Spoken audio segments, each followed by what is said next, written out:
प्रिय विद्यार्थियों, आज हम हमारी दूसरी पुस्तक वितान का चैप्टर नंबर 1 शुरू करते हैं। शीर्षक है सिल्वर वेडिंग। शादी की 25वीं सालगिरह है, वर्षगांठ। और ये कहानी है, इस पाठ की विधायक कहानी। इस कहानी के कथाकार है मनोहर श्याम जोशी और इस कहानी के मुख्य पात्र है यशोधर बाबू। यशोधर बाबू अपनी परंपराओं को बनाए रखना चाहते हैं। किसी प्रकार का परिवर्तन उनके लिए अस्वीकार्य है, कोई परिवर्तन नहीं चाहते हैं। और इनकी पत्नी और बच्चे हैं वो आधुनिकता को अपनाना चाह रहे हैं। इसी को लेकर कई बार संघर्ष होता है, कई बार मतभेद उजागर हो जाते हैं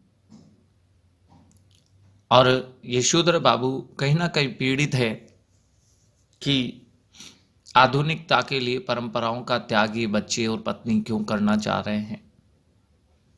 इस कहानी की मुख्य बात यही है, मुख्य विषय यही है कि यशोधर बाबू परंपराओं को बनाए रखना चाहते हैं और बच्चे और पत्नी आधुनिकता को अपनाना चाह रहे हैं। इन दोनों के बीच जो टकराहट है, संघर्ष की स्थिति है, वही इस कहानी का मुख्य विषय है।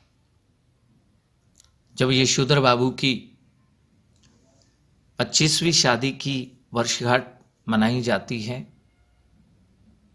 ये जो पहला चित्र है, फोटो है, वो ये बता रही है कि यशोधर बाबू के बच्चे हैं और इनकी पत्नी है, किस तरह से मकान की सजावट कर रहे हैं। और नीचे जो दूसरी पिक्चर है, दूसरी तस्वीर है, वो ये बताई रही है कि यशोधर बाबू अभी घड़ी में 5:30 बज रहे हैं, तब तक भी ऑफिस में हैं और इन्हें अभी अपनी शादी की 25वीं जो वर्षगांठ है उसके बारे में पता ही नहीं था। कहानी शुरू करते हैं। जब सेक्शन ऑफिसर वाईडी का अर्थ यशोधर पंत ने आखिरी फाइल का लाल फीता बांधकर निगाह में से उठाई, तब दफ्तर की पुरानी दीवार घड़ी 5:25 बजा रही थी। अर्थात अपने ऑफिस में जो फाइल्स का काम कर रहे थे, अब उस काम से निवृत्त होकर के जब दफ्तर की दीवार घड़ी पर देखा तो यशोधर बाबू को पता चला कि 5:25 हो चुके हैं। उनकी अपनी कलाई घड़ी में 5:30 बज रहे थे। पंत जी अपनी घड़ी रोजाना सुबह शाम रेडियो समाचारों से मिलाते हैं, इसलिए उन्होंने दफ्तर की घड़ी को ही सुस्त ठहराया, क्योंकि इनकी स्वयं की जो घड़ी थी वो बिल्कुल ठीक चल रही थी, 5:30 बज रहे थे। और ऑफिस की जो घड़ी थी उसमें 5:25 थी। तो यशोधर बाबू ने अनुमान लगाया कि ये जो ऑफिस की घड़ी है वो 5 मिनट पीछे चल रही है, सुस्त चल रही है। फाइल आउट ट्रे में डालकर उन्होंने एक निगाह अपने मातहतों पर डाली। मातहत यानी अधीनस्थ जो इनके अंडर में काम कर रहे थे, उन अधीनस्थों पर एक नज़र डाली जो उनके ही कारण 5 बजे के बाद भी दफ्तर में बैठने को मजबूर होते हैं। जब स्वयं सेक्शन ऑफिसर ही 5:30 बजे तक कार्यालय में काम कर रहे हो तो अधीनस्थ या जूनियर्स पहले नहीं जा सकते, इसलिए मजबूरी में बेचारे 5:30 बजे तक, 5 बजे के बाद भी काम करते रहते थे। चलते चलते जूनियरों से कोई मनोरंजक बात कहकर दिन भर के शुष्क व्यवहार का निराकरण कर जाने की कृष्णानंद किसंदा पांडे से मिली हुई परंपरा का पालन करते हुए उन्होंने कहा। ये जो कृष्णानंद या किसंदा थे, ये इनके गुरु हैं। इनके पद चिन्हों पर ही यशोधर बाबू चलते हैं। तो दिन भर अपने जूनियर से कोई शुष्क व्यवहार हो गया हो तो उसके निराकरण के लिए किसंदा ने इनको एक परंपरा का पालन करने के लिए मार्गदर्शन किया था। इसीलिए यशोधर बाबू ऐसा ही करते थे। अपने अधीनस्थों से कहते, आप लोगों की देखा देखी सेक्शन की घड़ी भी सुस्त हो गई है कि आप भी 5 बजे तक का समय है और 5:30 बजे तक ऑफिस में काम कर रहे हो, सुस्त हो, और तुम्हें देख देख करके ये घड़ी भी सुस्त हो गई है। इस तरह की हंसी मजाक करके, और दिन भर में कोई शुष्क व्यवहार हो जाता था तो उसका निराकरण इस तरह हंसी मजाक से वो कर लेते थे। सीधे असिस्टेंट ग्रेड में आए नए छोकरे चड्डा ने, ये मिस्टर चड्डा हैं जो असिस्टेंट ग्रेड में ऑफिस में नियुक्त हुए हैं, जिनकी चौड़ी मोहरी वाली पतलून, चौड़ी मोहरी वाली ये पैंट पहनते हैं, ऊंची एड़ी वाले जूते, पंत जी को somehow improper, somehow improper ये यशोधर बाबू का तकिया कलाम है, बहुत जगह इसका ये प्रयोग करेंगे। इसका अर्थ है अनिर्णय की स्थिति या अनुचित। तो ऐसी पोशाक मिस्टर चड्डा जो पहनते थे ये इन्हें अनुचित लगती थी। थोड़ी बदतमीजी सी की उस मिस्टर चड्डा ने यशोधर बाबू से, थोड़ी बदतमीजी सी की। क्या की? एज यूजुअल सामान्य भाव से उसने बोला, बड़े बाबू आपकी अपनी चूनेदानी का क्या हाल है? घड़ी के बारे में बोल करके, चूनेदानियां घड़ी के लिए कहा जा रहा है, वक्त सही देती है क्या? ये प्रश्न पूछा जा रहा है मिस्टर चड्डा के द्वारा यशोधर बाबू से। उसका कहने का मतलब ये था 5 बजे तक ऑफिस में काम होना चाहिए, आप 5:30 बजे तक यहाँ कार्यालय में हो, आपकी वजह से हमें भी यहाँ रहना पड़ रहा है, क्या आपकी ये घड़ी सही समय तो बता रही है? इस प्रकार का प्रश्न मिस्टर चड्डा ने पूछा। पंत जी ने चड्डा की धृष्टता को अनदेखा कर दिया और कहा, मिनट टू मिनट करेक्ट चलती है, बिल्कुल सही, प्रति मिनट बिल्कुल सही समय मेरी घड़ी दिखाती है। चड्डा ने कुछ और धृष्ट होकर पंत जी की कलाई थाम ली। अब की बार तो पंत जी की कला ही चड्डा ने थाम ली, पकड़ ली। इस तरह की धृष्टता का प्रकट विरोध करना यशोधर बाबू ने छोड़ दिया है। फिर भी देखिए यशोधर बाबू ने कुछ नहीं किया, मन ही मन वह उस जमाने की याद जरूर करते हैं जब दफ्तर में वह किसंदा को भाई नहीं साहब कहते और समझते थे। किसंदा जो इनके गुरु थे, इनके साहब हुआ करते थे, तो एक बड़ा सम्मान करते थे। घड़ी की ओर देख करके बोला, बाबा आदम के जमाने की है बड़े बाबू ये तो। जिस कलाई पर घड़ी पहन रखी थी उस कलाई को मिस्टर चड्डा ने पकड़ लिया और मिस्टर चड्डा बोल रहे हैं कि तो बाबा आदम के जमाने की है, बहुत पुरानी घड़ी है, अब तो डिजिटल ले लो, एक जापानी किसी कंपनी की डिजिटल घड़ी अंकों वाली सस्ती मिल जाएगी, वो आप खरीद लो। यशोधर बाबू बोलते हैं, ये घड़ी मुझे शादी में मिली थी, हम पुरानी चाल के, हमारी घड़ी पुरानी चाल की, और यही बहुत है कि अब तक राइट टाइम तो चल रही है, क्यों कैसी रही? इस तरह का नहले पर दहला जवाब, यानी जैसा प्रश्न पूछा था उसका बहुत अच्छे से जवाब दिया। एक हाथ आगे बढ़ा देने की परंपरा थी रैमजे स्कूल अल्मोड़ा में। ये रैमजे स्कूल अल्मोड़ा की है, जहाँ से यशोधर बाबू ने मैट्रिक की परीक्षा पास की थी, 10वीं परीक्षा पास की थी। वहाँ जब दोस्तों के बीच ऐसे सवाल जवाब होते थे तो फिर हाथ आगे बढ़ा देते थे, हाथ मिला लिया करते थे दोनों दोस्त। इस तरह के आगे बढ़े हुए हाथ पर सुनने वाला बतौर दाद अपना हाथ भी मारा करता था और वक्ता श्रोता दोनों हाथ मिला लिया करते थे। ऐसी परंपरा किशनदा के क्वार्टर में भी थी, जहां रोजी रोटी की तलाश में आए यशोधर पंत नामक एक मैट्रिक पास बालक को शरण मिली थी। कभी ये यशोधर बाबू को याद आ रहा है कि जब मैं उस रेमजे स्कूल अल्मोड़ा में पढ़ता था, ये अल्मोड़ा उत्तर प्रदेश में है, तो दो दोस्त इस प्रकार के सवाल जवाब पर हाथ मिला लेते थे।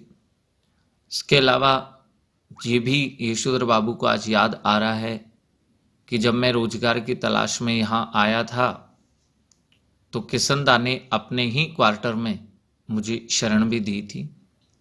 ये किशनदा थे, वो कुंवारे थे, अविवाहित थे, पहाड़ से आए हुए यानी पहाड़ी क्षेत्रों से आए हुए कितने ही लड़के ठीक ठिकाना होने से पहले उनके यहाँ रह जाते थे।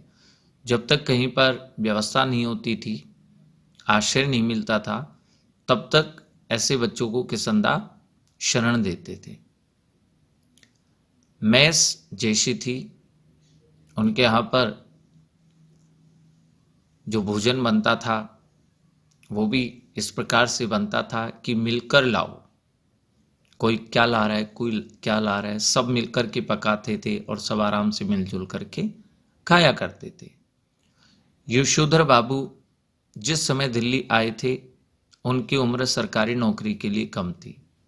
सरकारी नौकरी के लिए जो आयु सीमा थी, न्यूनतम उम्र होनी चाहिए, उससे भी यशोधर बाबू की उम्र कम थी। कोशिश करने पर भी बॉय सर्विस में भी नहीं लगाए जा सके। एक चतुर्थ श्रेणी कर्मचारी के रूप में भी कहीं इनको नौकरी नहीं मिली थी, क्योंकि उम्र ही कम थी। तब किशनदा ने उन्हें मेस का रसोइया बनाकर रख लिया, अपने यहाँ पर रख लिया। ठीक है, खाना वगैरह बनाना सबके लिए। यही नहीं, उन्होंने यशोधर को 50 रुपये उधार भी दिए कि अपने लिए कपड़े भी बनवा लो और गांव भी कुछ पैसे भेज दो। बाद में इन्हीं किशनदा ने अपने ही नीचे नौकरी दिलवाई थी और दफ्तरी जीवन में मार्गदर्शन भी किया था। पहले शरण दी, कपड़ों के लिए पैसे भी दिए, घर भेजने के लिए भी पैसे दिए और फिर स्वयं ही अपने दफ्तर में नौकरी भी दिलवा दी थी और मार्गदर्शन भी किया था कि किस प्रकार से यहाँ पर व्यवहार करना चाहिए ऑफिस में। ये सब बातें याद आ रही है यशोधर बाबू को। चड्डा ने जोर से कहा, बड़े भाऊ आप किन ख्यालों में खो गए? मेनन पूछ रहा है, ये मेनन भी साथी है। मेनन पूछ रहा है कि आपकी शादी हुई कब थी? यशोधर बाबू ने, क्योंकि जब बात हुई कि ये घड़ी मुझे शादी में मिली थी, तो मिस्टर चड्डा पूछ रहा है कि मेनन ने अभी पूछा आपकी शादी हुई कब थी? यशोधर बाबू ने शक पका करके संकोच करते हुए अपना बढ़ा हुआ हाथ तो वापस लिया और मेनन से मुखातिब होकर मेनन के सामने जाकर बोले, नाउ लेट मी सी, अब तो मुझे सुनो। आई वॉज मैरिड ऑन 6 फरवरी 1947, मेरी शादी 6 फरवरी 1947 को हुई। मेनन ने फौरन शीघ्रता से जल्दी से हिसाब लगा लिया और चेक करके बोला, many happy returns of the day sir, ये खुशी का, प्रसन्नता का दिन आपके जीवन में बार बार आए। आज तो आपका सिल्वर वेडिंग है, शादी की 25वीं वर्षगांठ है। आज तो आपकी शादी को पूरे 25 साल हो गए। यशोधर जी खुश होते हुए झेंपते हुए खुश हुए, यानी अनिर्णय की स्थिति में रहे कि मुझे खुश होना चाहिए, जूनियर्स के सामने प्रसन्न होना चाहिए या नहीं। यह अदा भी उन्होंने किसनदा से ही सीखी थी। अब मिस्टर चड्ढा ने घंटी बजा ली, चपरासी को बुला लिया, कहने लगा, सुन भाई भगवान दास, बड़े बाबू जी से एक बड़ा सा नोट ले लें और सारे सेक्शन के लिए चाय पानी का इंतजाम कर दे फटाफट। यशोधर बाबू बोलने लगे, अरे ये वेडिंग एनिवर्सरी, शादी की वर्षगांठ, ये सब गोरे साहबों के चोचले हैं। जब अंग्रेज यहाँ आए थे तो उन्होंने ऐसा दिखावा यहाँ शुरू किया था, हमारे यहाँ थोड़ी मनाते हैं। मिस्टर चड्ढा बोला, मिक्सचर मत पिलाइए गुरुदेव, चाय, मट्ठी, लड्डू, बस इतना ही तो सौदा है, ये तो चीजें मंगवा रहे हैं, इनमें कौन आपकी बड़ी माया निकल जानी है, बहुत पैसा कौन सा खर्च हो रहा है आपका। यशोधर बाबू ने जेब से बटुआ और बटुए में से एक 10 का नोट निकाला और कहा, आप लोग चाय पीजिए, दैट तो आई डू नॉट माइंड, कि आप लोग चाय पानी इसे मंगवा लीजिए, पीजिए, मैं ऐसे खर्चे की तरफ ध्यान भी नहीं देता हूं।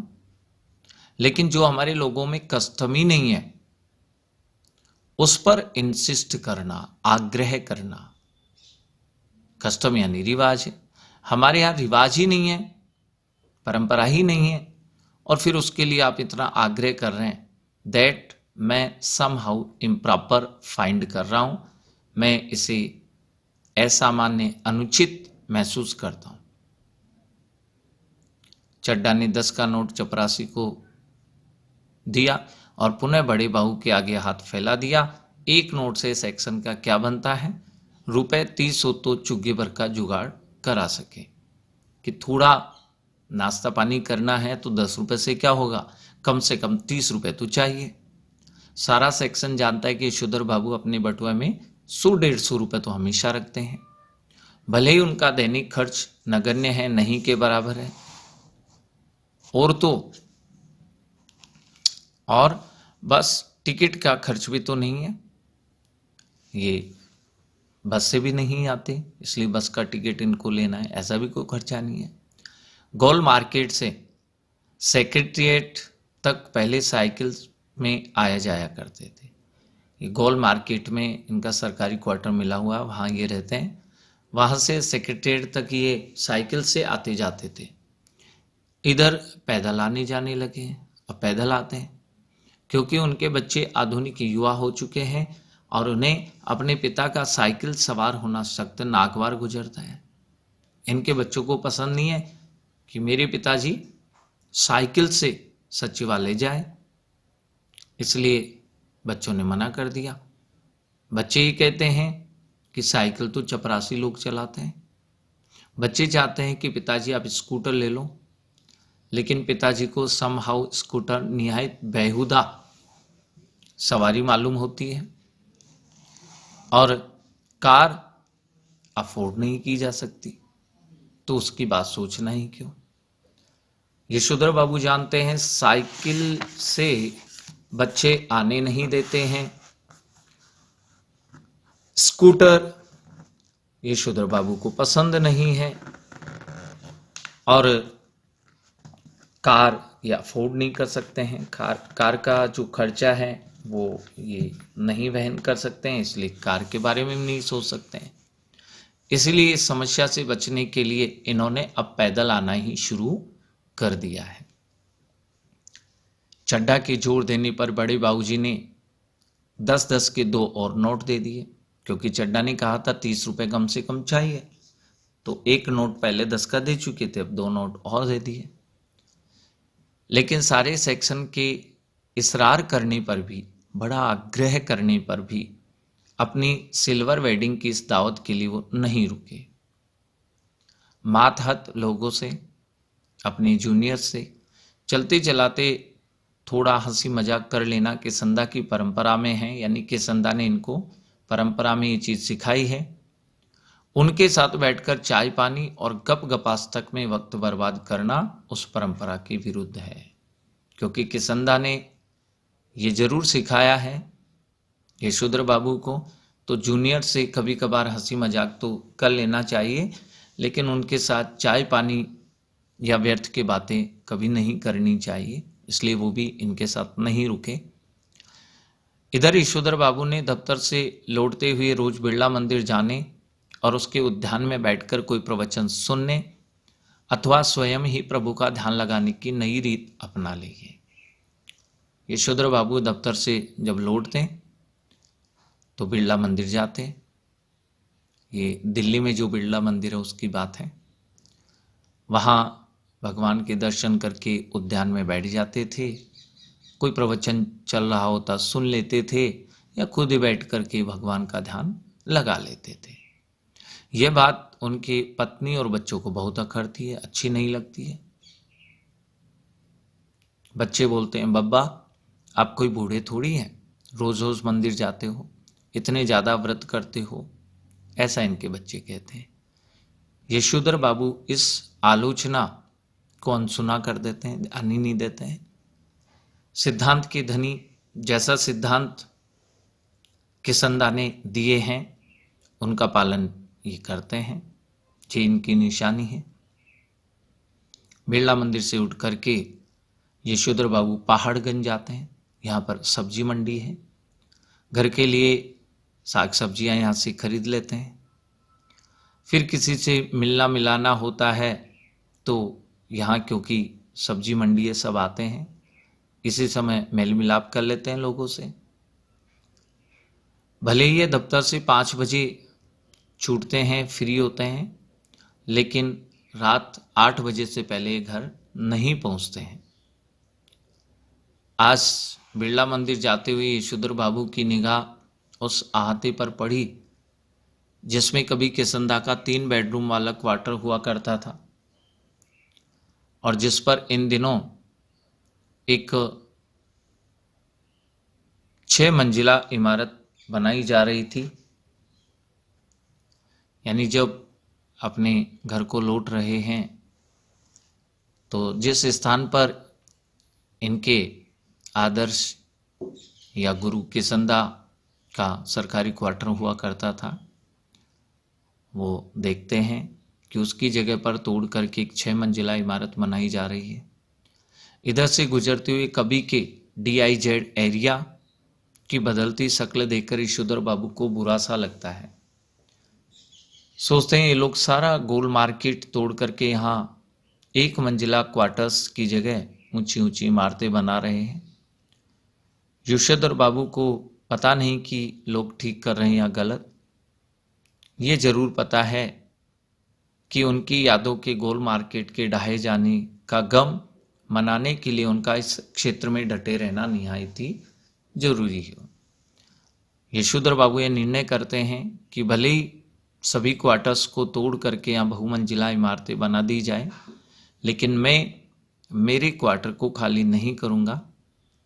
उन्हें एंड्यूसगंज, लक्ष्मीबाई नगर, पंडारा रोड आदि नई बस्तियों में गरिमा के अनुरूप D2 टाइप का क्वार्टर मिलने की अच्छी खबर कई बार आई है कि आप यहाँ पुराना क्वार्टर खाली कर दो, आपको अच्छा और नया क्वार्टर मिल रहा है। हर बार उन्होंने गोल मार्केट छोड़ने से इनकार कर दिया क्योंकि बहुत सारी यादें यहाँ से जुड़ी हुई थी इनकी। जब उनका क्वार्टर टूटने का नंबर आया तब भी उन्होंने इसी क्षेत्र में इन बस्तियों में बचे हुए क्वार्टर्स में से एक को अपने नाम अलॉट करा लिया। पत्नी के यह पूछने पर कि जब यह भी टूट जाएगा तब क्या कर लोगे, तो यशोधर बाबू ने कह दिया कि तब की तब देखी जाएगी, कहा और फिर उसी तरह मुस्कुराए जिस तरह किसंदा फिकरा कह कर के मुस्कुरा दिया करते थे, कोई बात व्यंग्य के रूप में कह कर के और वो हंस देते थे, वैसे ही यशोधर बाबू भी हंसने लगे। अब बड़ा लड़का, यशोधर बाबू का जो बड़ा लड़का है, एक विज्ञापन संस्था में उसे नौकरी मिल गई है। समहाउ इम्प्रॉपर उसे ये लगता है